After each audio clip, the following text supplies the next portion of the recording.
Kalau dari kacamata pelaku industri, Pak Abdul seperti apa nih tanggapan Anda soal penurunan tarif ekspor RI ke Amerika Serikat jadi 19% ini?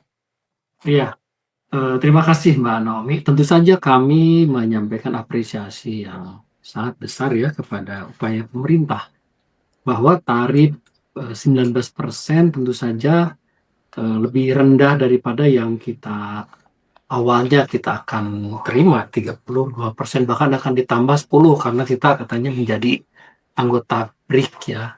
Namun demikian, dari sudut pandang kami sebagai pelaku usaha, tentu saja ada satu hal yang memang menggelitik ya Mbak Naomi. Mhm, Bahwa bagaimanapun di dalam hal ini kita menilai si Amerika ini cukup brutal ya.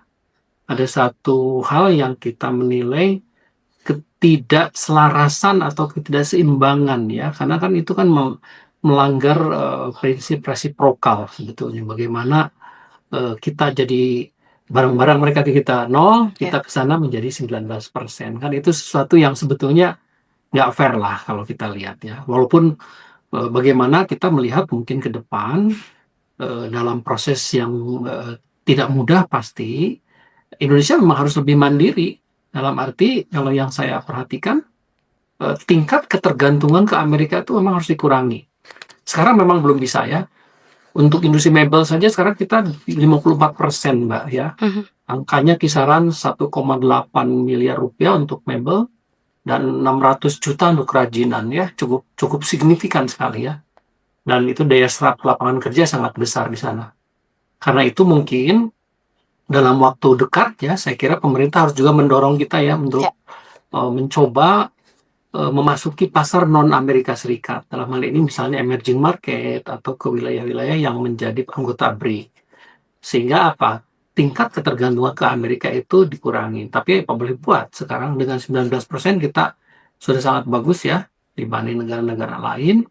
Tapi ini juga harus menjadi warning buat kita bahwa kebergantungan kita terhadap pasar Amerika udah harus mulai dilakukan evaluasi.